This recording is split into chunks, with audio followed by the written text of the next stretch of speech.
Welcome to the 406 Stacker channel, coming to you from the last best place. I chose the name for this channel after the state for which I live.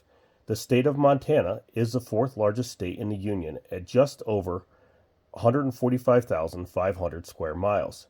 Despite being such a large state, it only has one area code, 406. Montana is known by a few titles: the last best place, Big Sky Country, and the Treasure State. We have a vast abundance of minerals in Montana. If you've ever held a penny from 1982 or earlier, chances are you've held a penny from Butte, Montana. Montana has a rich mining history, of which we will explore from time to time on this channel. There are three primary reasons why I stack.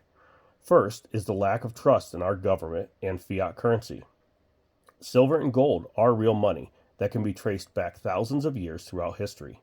Every empire that's had a fiat currency, meaning not backed by a commodity such as silver and gold, has failed. Yet copper, silver, and gold coins from those same eras are still around hundreds and thousands of years later. Many governments across the world are bringing back gold-backed currencies, while our government still keeps printing worthless money. I personally prefer silver over gold, which brings us to our second reason to stack: barter. Silver currently has a ratio of 89-1, meaning you need 89 ounces of silver to equal 1 ounce of gold. Many stackers, me included, believe it should be closer to 16-1, as that's what's believed to be in the Earth's crust. Personally, I feel if we ever get to a barter society, whether that's due to an economic collapse or big government forcing us to adopt a digital currency, silver will be easier to barter with. Imagine, if you will, you're trying to purchase some milk, eggs, and bread from the local barter fair. Now try and pay for that in gold. You're either going to way overpay or have to get your chisel and scale out to pay. If you have 1 ounce silver rounds or bars and a few 90% constitutional coins, you'll be able to easily pay.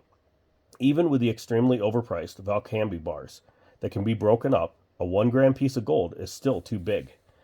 There is a time and a place for gold, and we'll discuss that more on this channel. But for me, in a barter scenario, I'm all in on silver. The third reason to stack is wealth preservation.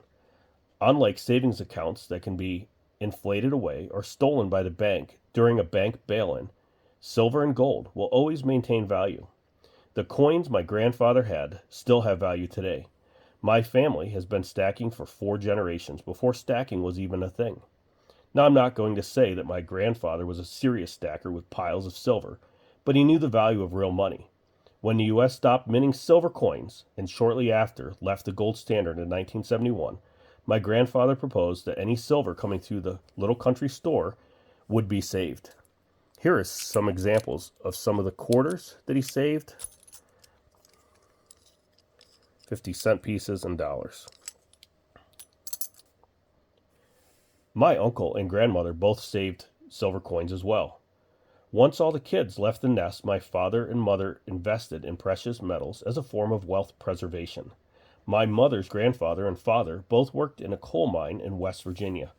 This was not that long ago, and they were paid in wood coins that they could only use at the company store. Obviously, times have changed, but it's just a few generations ago, and you can see who was controlling the wealth.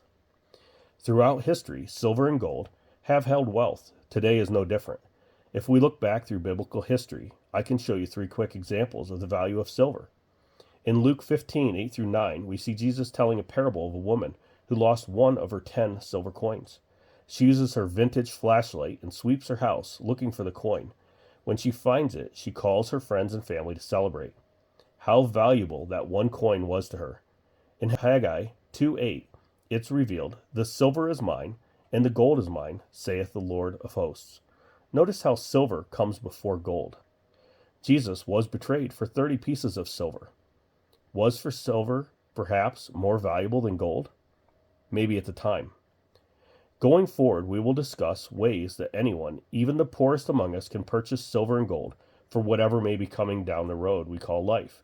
We'll discuss at what point I will add more gold to my stack, and we'll discuss more forms of investing in currency, such as crypto, that they're going to force upon us, whether we like it or not. I hope you've enjoyed today's introduction. Please leave a comment on why you stack If you enjoyed today's video, consider hitting that thumbs up and subscribing. Until we meet again, this is the 406 Stacker. Thanks for watching.